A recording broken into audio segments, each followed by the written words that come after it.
So here is my pin and patch vest, the summer edition, kind of a speed run through. And this video format was inspired by the speed builds that like Simmer YouTubers do, because I love The Sims and my laptop does not even have like a little bit of the capacity to run it.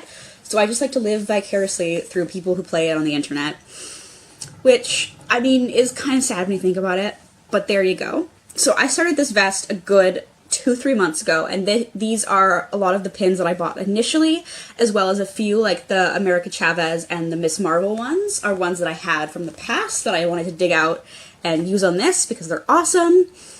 And yeah, and the You're Welcome obviously ones are actually from when I went to see Guardians of the Galaxy 2 on opening night. And then of course the iconic Tuesday Bassin Heart Lollipop patch, which there was a big controversy around that last year. And so I just, as soon as I saw it, I knew I had to put it on because like represent the fellow artists. And yeah, most of these are from Adrenaline Van City, which is a shop on Granville Street in Vancouver. And here is the really like speed build part of the video where I'm just trying to figure out how and where and what to put on all the different places, and it's crazy, and I honestly go so hardcore about this. With both this jacket and my original one that I made in January of 2017, which there isn't a video of, but there's a ton of photographs on my Instagram to look for that guy, but they both have the same patch layout along the front of the jacket, where it goes from kind of thicker at the bottom to thinner at the lapels. And this layout looks really aesthetically pleasing when it's open, like when you're wearing it and you're wearing it open, it looks great. But like, as soon as it's zipped closed, it looks funny. And this is a bunch of pins that I bought for a cosplay. I was going to do like a punk version of this lesbian character from a show, so those are all just super, super gay pins. And this jacket had to be kept work appropriate, so I didn't end up using a ton of them, because a lot of them are not work appropriate. And then here I am just arranging the pins and patches along that front area, trying to figure out what's going to go where. Now, fun fact about kind of how I designed this jacket is on my original jacket, I consider the lapels to be the lapels of honor. And that's where I put my most important, most special, most loved pins or patches all along the lapels. So when I was making this jacket, I was really holding hard to that idea of like lapels of honor, and I just went so crazy trying to get them exactly perfect, and like you'll see that as the video goes on. I had such a hard time getting the arrangement of this one. And here's me kind of trying to figure out how things are going to work on the back and on the sides and try to make it a bit more dynamic than my first one, which I did end up doing and I kind of regret. And then me just fidgeting with these 3 little pins because they're not sitting exactly right. And this is just a rough go through, so I don't know. I know why, because I'm a bit of a perfectionist. And then what happened is this vest had this really weird, like, detailing in the back that I just didn't like at all. So I wanted to add something different, and I pulled out this scrap of Haunted Mansion fabric, and I was really trying and considering, and I must have spent, like, forever, because I had, like, a minute and a half of footage that I edited out. And then I decided that patch wasn't working, it was just gonna, like, use up too much of the fabric, so I switched to this holographic stuff.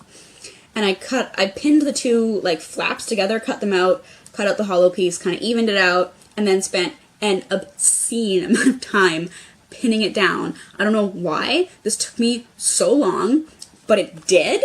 For some reason, I was watching a movie just off of the screen as I was recording this, so I may have been distracted by whatever I was watching.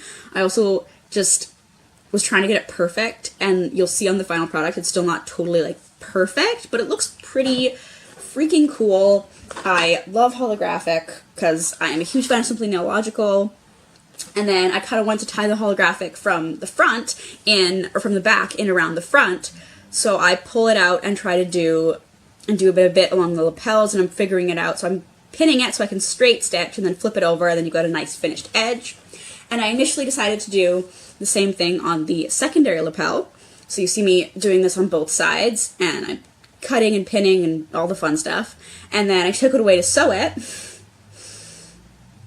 and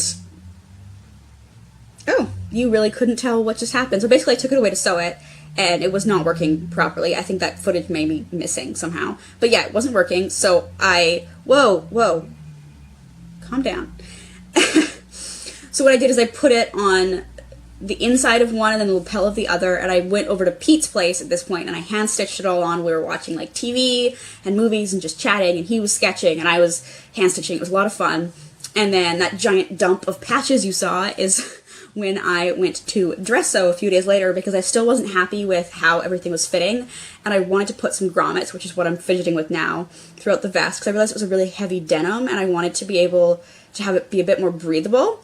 I didn't end up using the grommets, oddly enough. I think I just forgot about them by the time I was almost done, and I also realized that they're metal, and if it's hot out, they're gonna burn, so I kind of scrapped the idea. But yeah, what had happened is the lapel where the pizza is just did not work. For some reason, the way I had sewn it on was not good, so I had to stitch rip it, and then I just decided I didn't want it to be symmetrical.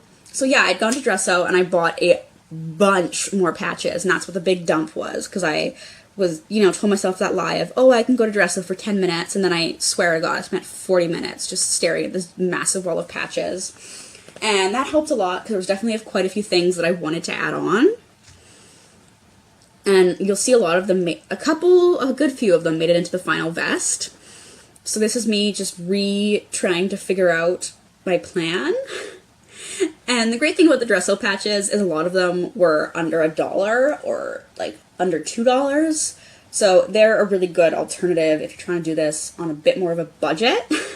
Because initially this was supposed to be a budget jacket tutorial, but that is not what ended up happening. And yeah, I love this patch. I don't know if it's super visible in really any version of the jacket, but it has this really cool old school car and a fire escape, and there's an arrow that looks just like the T from Tumblr, and I loved it. And then there was also these French cat with French drawing, and it was like the parapluie and the cat, and that was an orange patch from dress sew that reminded me of home. And then I wanted to move the fragile one from behind the lapel to a bit more front and center, because it's really funny. It's a box that says fragile, handle with care, and I relate to that, obviously, because I put it on my jacket. And then the reason I put Deadpool next to the rubber ducky was because they had released these Pop Funkos, and one of them was Bath Time Deadpool, and I really wanted him, and I never got him, and he's super expensive to buy on eBay. So that's where that came from. And then I wanted to put that ghost pin on the back whenever I did my back design, which is this guy. But I didn't know where I wanted the ghost patch to go, so I just stuck him on the back as a bit of a reminder, hey, this is going to end up on the back. And so what this guy is a stencil that I drew out and then copied onto this paper and then meticulously cut out, and I'm now meticulously pinning it.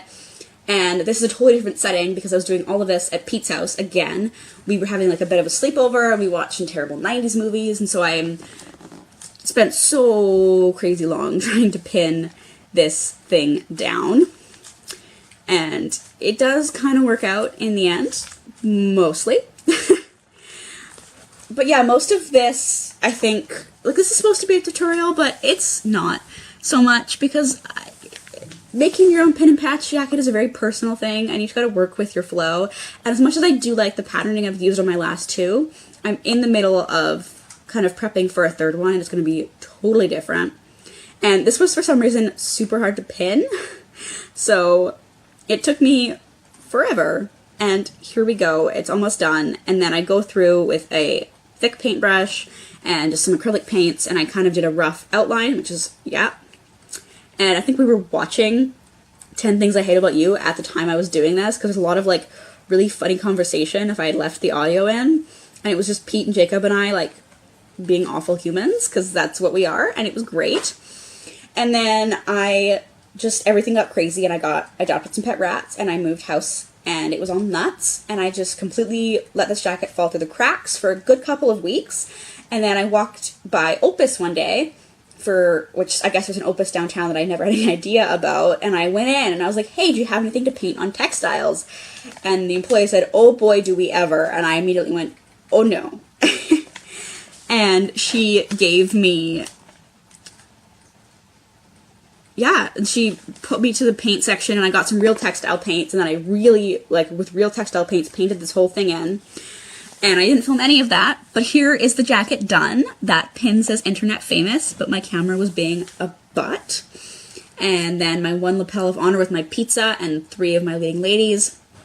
the obligatory Haunted Mansion pin, one that symbolizes my rats that I adopted recently, the tiny dinosaur Tuesday Bassett. Like, oh my gosh, I love the way this guy turned out.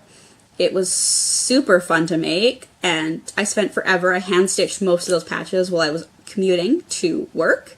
And then here is what I did on the back. I hand-painted the evil eye from the Haunted Mansion, and then I did some lettering on it to make it all make sense.